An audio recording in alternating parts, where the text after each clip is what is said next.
Currently residing in Gurugram, Delhi NCR, and I head, the export sales in one of the largest automotive companies in India. And I'm also proud to be a wellness coach in this particular community, right? I mean, it's so amazing to be over here. And, a lot of times what happens is that, people, when they ask me, how come you came this journey? It's always exciting for me to share because during my college days, from being a national athlete to transforming to be wellness coach to guiding others, I mean, the journey has been terrific. Like I would say, to give a very small instance, it was a turning point when my mom was having diabetes. She followed a I mean, as per my knowledge back then, I presume that my mom followed a very good lifestyle. I mean, she used to do yoga, she used to do only home cooked foods, and she never used to have any outside foods and all that. But despite that, when she was diabetic, it hit me a lot, and that is when a lot of things started changing for me, and I had to bring myself into all these. Right? And I really thank my coach, who are the leaders in this organization, Indian Unna, for helping my mom through, and again helping me to get on this particular journey. Right now, back to my topic. Let's start over there. A lot of times, what we tend to do is that see, we tend to think that our ancestors, whatever they used to do, it was something which was possible only at that time. It is not something which we can do in today's scenario, right? Maybe they had a lot of time, or we are too busy for it. Whatever it is, that is what the thought comes to us, right? We really don't think that applying those things in today's principles is possible. But trust me, a lot of things which we do today are something which are related to our past. Let me give a very good example. Like see, when you get hurt, we put turmeric on our head, right? When we ask why is that happening, we say that, "Arey, this is something related to religion." I mean, that is how it was told earlier. Nothing wrong with it, because that is how people were brought into this particular culture, right? But actually, the turmeric is it's an antiseptic. When you put it on your wound, it's an antiseptic, and that is what is sold as betadine solutions nowadays, right? In pharmacy, when you see betadine is what, it's basically turmeric, right? So the thing is, see, our ancestors were much more progressive in their thoughts, much more scientific, but the way they communicated to us was so that we never questioned them why. None of them were question. We just assumed that it was something which had to be done, or sometimes we tend to skip it because it was not explained to us, or we didn't question why we need to do. So today, let's unlock what are those ancient Indian secrets which can be applied in modern living. Right? Let's start with this. First, which I want to talk about is a term called Brahma Muhurtam. Okay. Now, see, Brahma Muhurtam basically means, creator's time. Brahma is knowledge, ultimate knowledge, and Muhurtam means time, right? And this particular time, which is between 3:30 a.m. to 5:30 a.m., it's a perfect time to perceive knowledge and start your day, right? See, for me, let me tell you, in my personal experience, my office timing starts from 7:15 to 7:30. That is the time I have to leave. So before that, if I need to complete any task, I mean, see, waking up and getting the task done at Brahma Muhurtam is one of the best things for me to do. Right? And it didn't happen to me overnight. A lot of changes had to come about, right? And right now, it really feels amazing to me, waking up and getting my own me time and doing the necessary tasks. It's so amazing. And see, even our community has something called the 5 a.m. Dawn Club, which is very much associated with this. When my dad came, maybe a few years back to my place over here, he was really shocked to see me waking up at 4:30 a.m. and sitting in front of a laptop. He couldn't believe. He was like, "How come this guy in Delhi winter sitting in front of a laptop at 5 a.m.?" Right? He couldn't believe. I was like, that is a reality, right? I mean, see, that is how, as a community, we're able to do it. And I was so excited, where that 5 a.m. Dawn Club became the stepping stone for me to do multiple other activities today. And Brahma Muhurtam has been there since ages. Even today, a lot of people you see, like for example, Dwayne Johnson, The Rock, to Kobe Bryant, or any other top sports people, or singing actors like Shah Rukh Khan, they always say that waking up at this particular point of time has helped me. So this is something which I wanted to share with you at the beginning. Right. The next thing is something called Dinacharya. Right now, this basically means a daily routine which involves specific practices to cleanse our body and mind. Right. So, I mean, see, again, these are some of the things which you already do, but we really don't know that this was something which was brought to us by some ancient techniques, or since our ancestors were doing it. For example, scraping our tongue after brushing our teeth, or maybe oil pulling, which is best to cleanse your mouth, remove all the bacteria, and also help your teeth become stronger. Dry brushing, which we call it as exfoliation in today's scenario, right? Maybe scrubbing and all that, right? See, now today's, that's what I'm saying. There are a lot of new techniques which have come, which we assume are new, but all these things have been happening thousands of years before, right? I mean, let me give another example.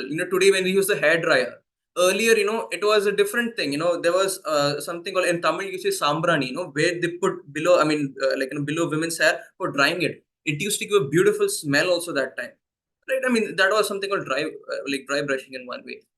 Then mindful bathing. Some of my friends, they text me, "Hey, whether you have to bathe daily, yeah." I mean, that is one question which comes. But see, mindful bathing, it doesn't mean just having a bath daily. That there's a specific way to do it, right? See, earlier when people used to have bath, it was like either in reverse or maybe in some cases, if it was at home, it was in a bucket only, right? So they used to start from their legs, their thighs, and then their mid body, face, and then their upper body. That is how it used to go. But right now, what is happening is that we start from the shower, and when we bathe in shower, it directly hits your face. See, there was a specific reason why, bathing from leg was deemed very healthy, because see, your body heat is something which starts from your head, and it automatically goes down. But when you are hitting it from there, then because of the temperature change, it impacts your body. And trust me, sinus is one of the most important. I mean, a person who's having sinus, this is one of the most important things for them. Or someone, if you're having a breathing issues, or if you're someone who feels that you're bound to have a lot of health issues, improve your breathing technique. That itself is going to be great. Again, cold water bathing, that is one more technique. All these things, your coach will be able to explain you better based on your health scenario, right? Again, the last one is virechana, which is detoxification, like removing the toxins from our body in different ways, right? I mean, our early morning routine and all that.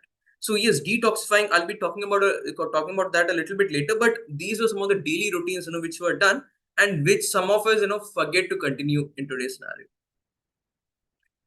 Okay, the other one which I want to talk over here is creating fortune, create your own fortune. Now, see, when we look at our hands, basically what we do, this rega which we tell, right?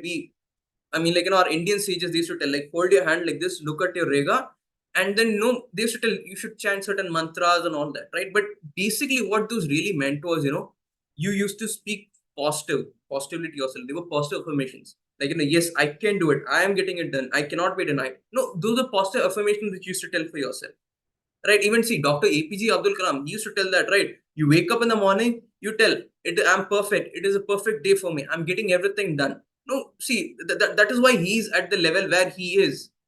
And we still are trying to reach those kind of levels or be successful in our life. Second is the visualizing. Look at your palm and then visualize the entire day going smoothly. The way you start your day is how your entire day will go through. If you are grudgy, or maybe having some kind of anger issue in the morning, then that is how your entire day will go. Visualize, be happy for what you have, be grateful for what you have. Because see, a lot of people in the earth cannot even look at their hands. They cannot even see. So if you're able to look at your palm, if you have two hands, that itself is a gratitude feeling which you can have.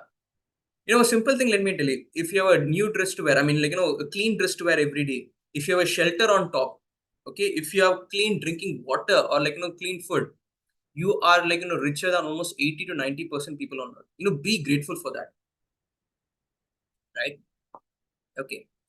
So this is one next thing which I want to talk about is Amrit Jal.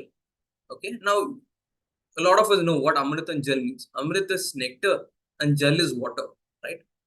So what this Amrit Gel does is that it purifies our mind, body, and soul. It balances our hormone for holistic health. And of course, it is known for its cleansing properties.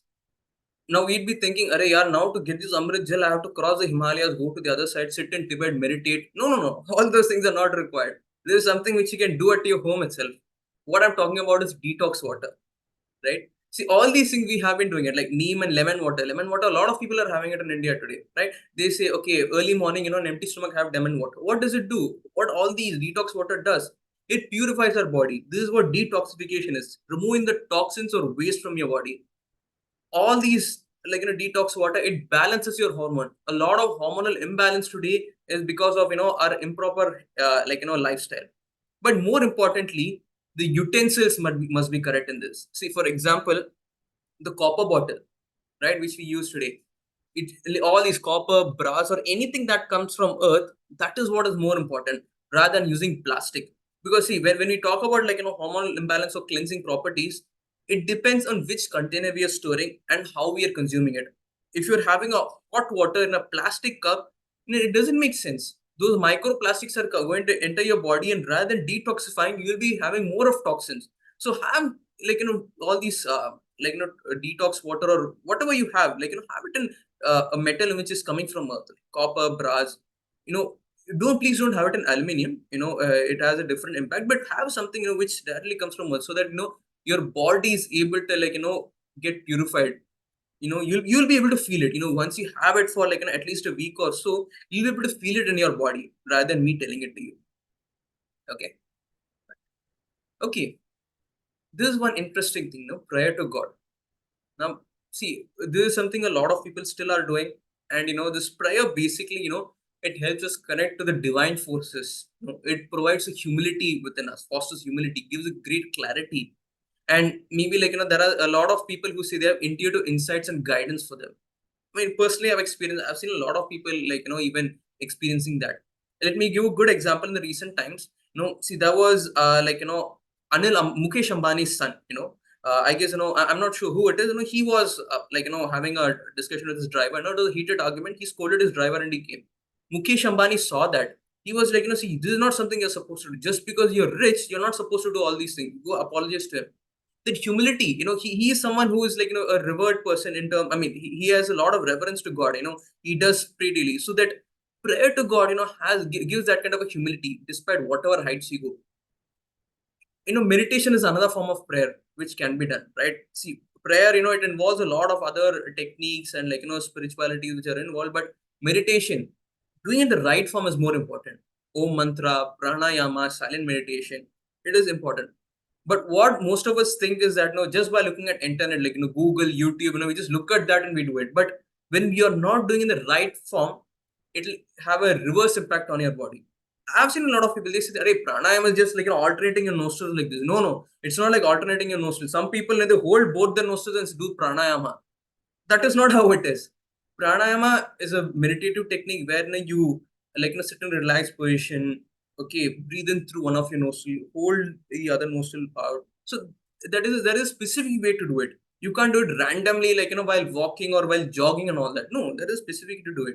Silent meditation cannot be done in middle of a traffic jam. Right. So see, there are different ways you're supposed to do. The person who invited you or the coach will be able to tell you how correct it's supposed to be done. Right. It'll be great if you're able to take their guidance rather than just following blindly from internet or from social media. Okay. Okay. This is one important thing which I want to talk about is open and low flame cooking. Right. Earlier days, that is what used to happen. And see, it was not a culture for them to cook in the mud pot or cook in something which was copper base or something like that. It had a lot of science behind it. See, like I mentioned, our ancestors were much smarter, much more progressive. Just because we have a great technology today, it doesn't mean we are much ahead of them. With great technologies, there are greater health issues. That is how it is in today's scenario. I never know. I'm not able to figure out when my grandfather or grandparents told me they are overweight or they're obese or they are having some kind of lifestyle issues PCOD or whatever it is, right? Very few of them have, in an off late, maybe last 5 to 10 years. But before that, none of them used to have that. And even the technology wasn't that great, earlier. But still, you could see how healthy they were. And this open and low flame cooking, it has different impact. See, one is nutrient preservation. It retains the nutrients in the grains, vegetables, and spices. It gives a natural flavor. See, uh, before in earlier days, the cooking was done purely based on ghee. Now, so much oil is put into each and every dish, and because of that, what is happening is that this oil, it creates a lot of inflammation in our body. And ghee was integral part of the diet. This to add on top of it, on top of the food, which used to give great natural flavor. When you make any sweet, you'll be able to see that. I mean, maybe Mysore Pak or any payasam, for that matter, then you put ghee on top, it gives a natural flavor, natural taste to it. Right? That is again, it was an integral part of our diet. which we ignore a lot today. And of course, open or low flame cooking saves a lot of energy and reduces waste because of equal heat distribution. See, earlier, copper, brass, and all those metals were used. Right now, a lot of these metals which we get, right, especially in terms of cooking, when I say it's an alloy actually. Of course, brass itself is an alloy, but the kind of materials which are used are completely different. See, they want to manufacture at a very cheaper rate and also sell at a very lower cost, right? If you're someone who's in the metallurgy, I mean, in terms of working around with metals and how metals are molded and all that, you'll be able to understand just by looking at certain things or just by testing it, then how what kind of quality we get. So it's better you use some kind of a high grade steel which provides an equal heat distribution and also saves a lot of time and energy for you. Okay. The last one, why this was mainly important is because of the balanced digestion, because it used to promote the nutrient absorption and improve your digestive health. There is one thing which I feel often, right? Or I see often, I would say, rather than feeling it, because when a lot of people are using pressurized cooking, using pressure cooker, different health impact. I mean, different health concerns then are impacting their body. Like they feel bloated, acid reflux, a lot of other health issues from constipation, loose motion, because there is no nutrient absorption. Only when the nutrient is getting absorbed, your cell will be able to function properly, right? So this is one important thing. And believe it or not, see, my parents used to tell me the quality of food which is there right now, the taste of food which is there right now is completely declining compared to how it was earlier for them. When they were my age, they used to tell that the food quality was so amazing that the food had a taste for it. Right now, I mean, no such thing is there because of adulteration, mineral imbalance, or all farming practices. Let me tell you one thing. Okay, a lot of food today, especially the root food, the nutrient level are declining by 70 to 80%. You won't believe, yeah, 70 to 80% nutrients in that food is declining. And over to that, if you're using unhealthy cooking practices, I would say 50% of that nutrient is even more declined. Right. So already we are getting food which is having very less nutrients, which are very less in nutritive contents. On top of that, if you're having an unhealthy cooking habit, then it's just you're trying to fill your stomach rather than having proper nutrition intake. So be wary of that. Okay. This is an example which I want to share it to you.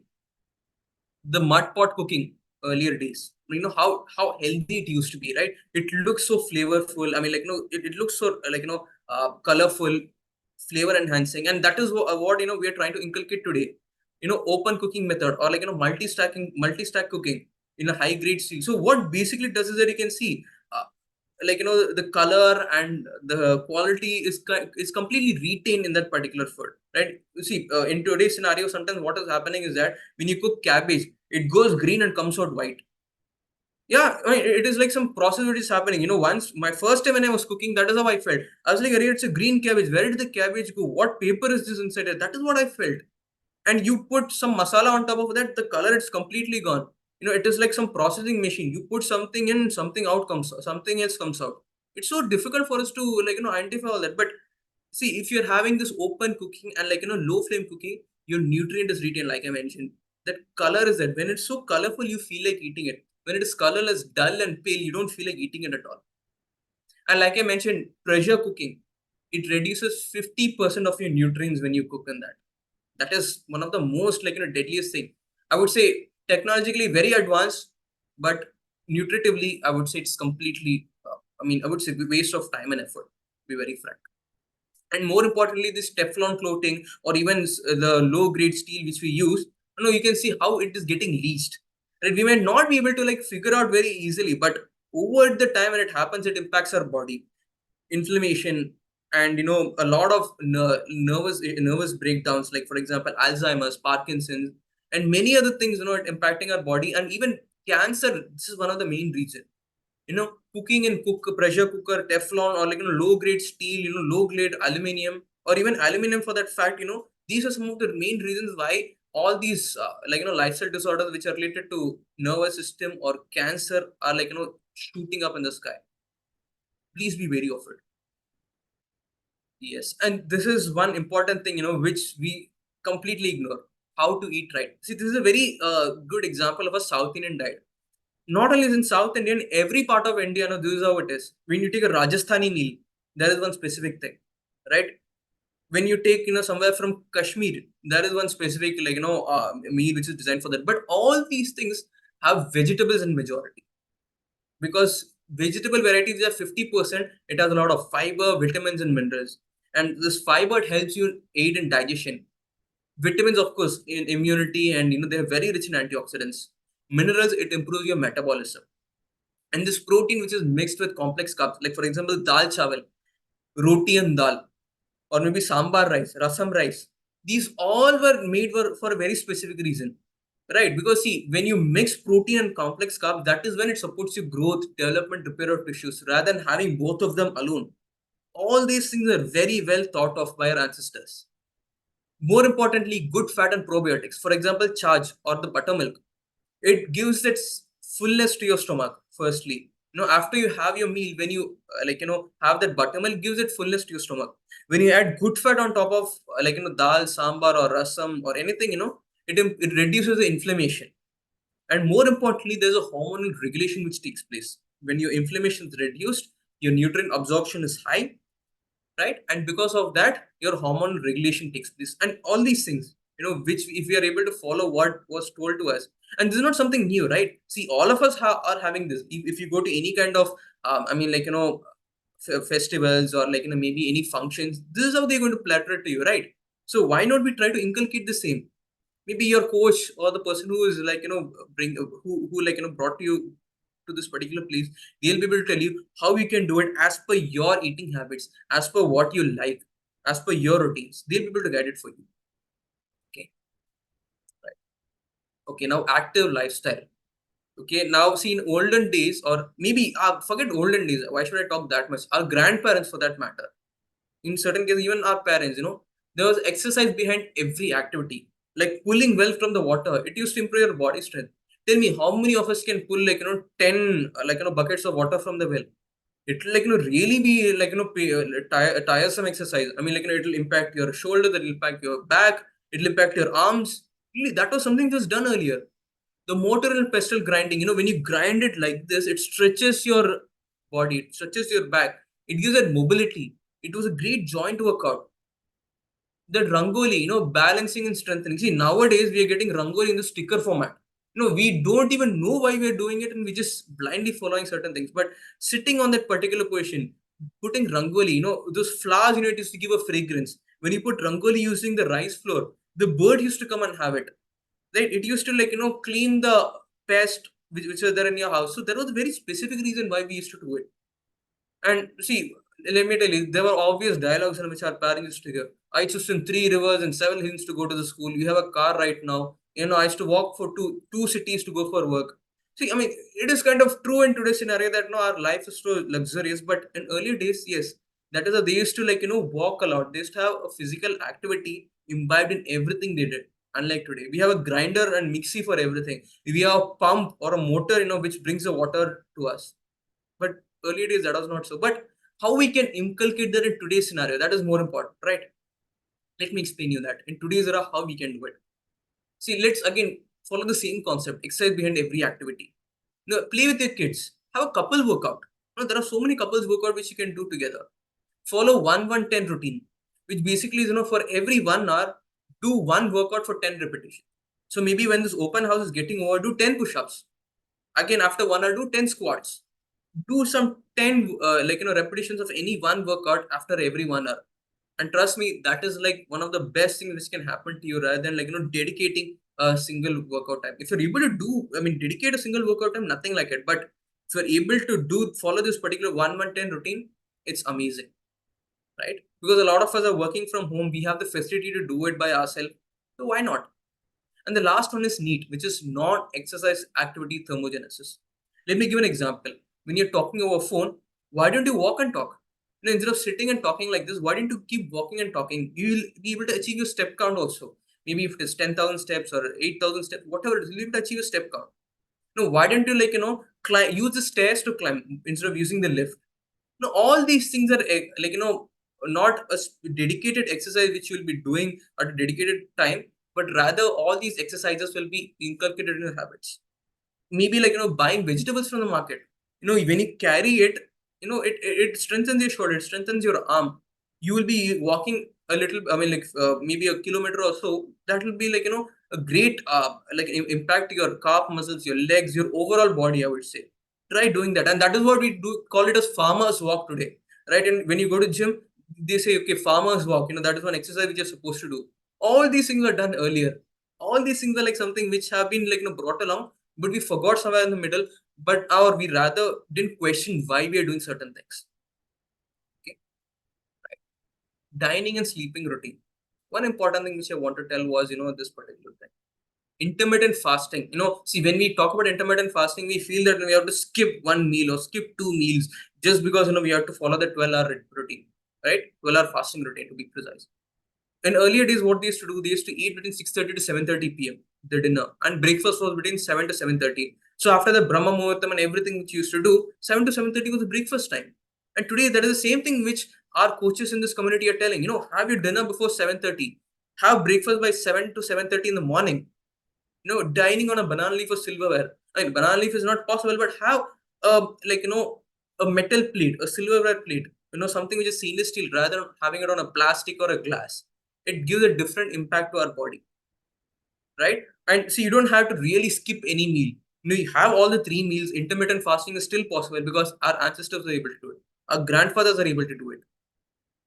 It has been done and it is still continuing. Another thing is fasting during special occasions. Now, fasting was considered one of the most important things in terms of detoxifying body and also increasing your energy levels. This Ekadashi and Chaturthi, which happens once every 14 days. Fasting on that particular day is considered auspicious, but more importantly, it was there was a big science behind it, which I just mentioned right now. Ramadan and Lent.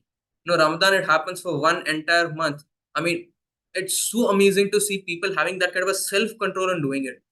It brings that control in your body. When you're able to control your stomach, when you're able to control your hunger, you can almost control anything you want. That is what fasting taught people.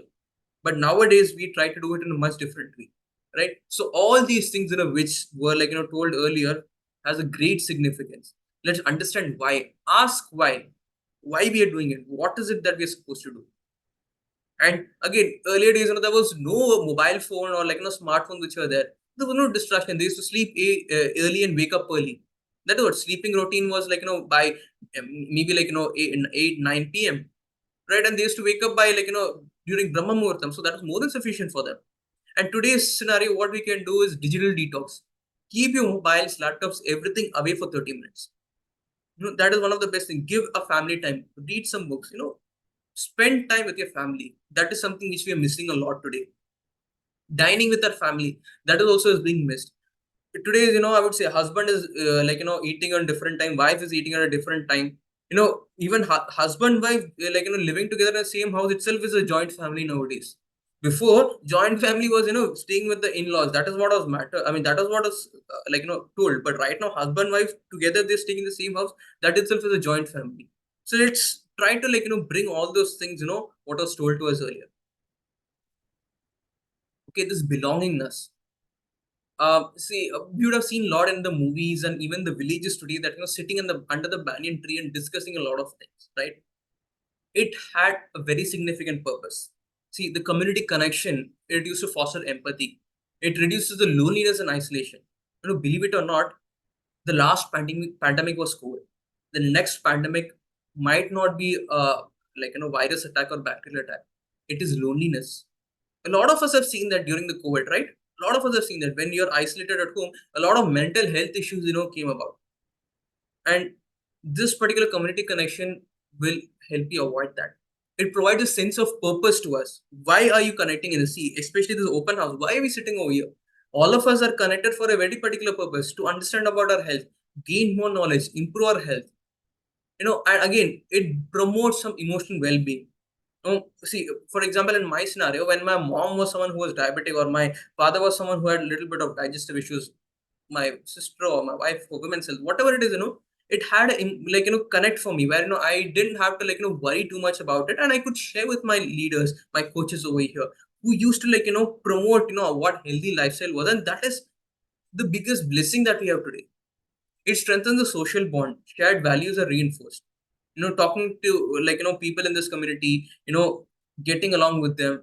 So how do we do that? See, in this community there are few things which do happen, like League of Young Leaders for children coming together, Band of Brothers for men, all men, we come together for on certain occasions, Tribe of Super for women, and the open house. So all these things strengthen our social bonds, and it reinforces certain values, and that is what we want in today's life. This is what used to happen earlier, sitting under the banyan tree, that satsang which people used to attend, right? The other thing was church mass on every Sunday. These are some of the things which were happening and which still continues to happen, but we never understood why. We just looked at it as a religious purpose rather than looking at it from a scientific point of view. Again, I would like to reiterate, our ancestors were much more smarter, much more brilliant, much more scientific than it is today. They might not have had all the tools or all the technology today, but they were much ahead of us in terms of time. Okay, mindset and growth. These three are one of the best books which any one of us can read. Bhagavad Gita, the Holy Bible, and the Quran. Now, what they basically did, these ancient knowledge from books, it instilled some compassion, resilience, and ethical behavior. It fostered inner peace, clarity, and hope. It promoted a personal growth, perseverance to achieve a goal, and self-awareness. It encouraged us to be to have that humility, forgiveness, and decision making. Can I give an example? MS Dhoni, one of the most successful Indian captain. You could see his one of his posts where he was sharing his Bhagavad Gita. Again, I'm not promoting any particular book. What I'm trying to say is these books have a great impact.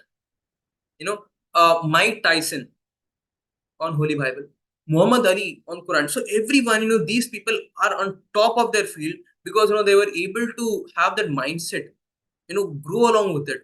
None of them are considered below their level, right? I mean, we all revere them, we all respect them in that particular field because this is what they did.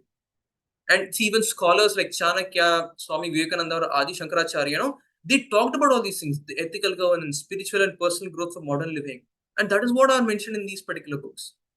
Okay. Now, see, a lot of us, we might find this to be complex. It's fine. There are a lot of versions of it, but there are certain things which can be done in contemporary living, which is this is what is being taught to us. The evergreen classics from our leaders, the leaders speak certain nuts and bolts which we can implement in our daily life. The books that we can read, right? See, these kind of podcasts which we listen to leaders bring the same effect which had in earlier days, whether it's Chanakya, Shankaracharya, or Swami Vivekananda, or reading these books, at least 10 minutes a day. It might not be possible for you to read half an hour, 40 minutes at the very beginning, but yes, start by reading 10 minutes a day. Now, I'm so glad to have finished, one book in, the past 1 week. I mean, it was not possible for me to do maybe 3-4 years before, but right now it's possible because this community has helped me give that mindset. That is what we want in contemporary living. Contemporary living, it is possible. It is just that we have not asked why or how to do it. We just ignore that. We just tend to tell that, okay, it is our ancestors, they had a lot of time and we are so busy to do it. We just put them down rather than putting giving the necessary effort, right? One main thing which I want to tell over here, see, all these programs, whatever I mentioned to you right now, all these cooking methods, or all these get-togethers which I talked to you about, all these are consciously put together programs. Ask your coach which of these programs will be of use to you and your family. Because see, if you're attending this open meeting for 1 hour, if you're talking to your coach for some time, I would appreciate your time to be put to good use. Otherwise, attending this 1 hour is just like watching a movie, right? Unless and until you ask how to do, ask your coach. That is what we have never been doing. We never ask why, how. You ask these two questions, what to do automatically comes. We never ask the question. It's okay, see, your coach will not tell, Arey, you're asking me so many questions. No, they'll be happy to answer it for you. All these traditional things, which was taught in the ancient Indian culture, are still some of the things which we're doing today, and we can continue doing so. Ask your coach, ask the person who invited you, call them, message them, they will respond to you. It's just that we are not asking. So, having said that, I'm so happy to have shared this particular thing to you, and thank you and have a wonderful day, all of you.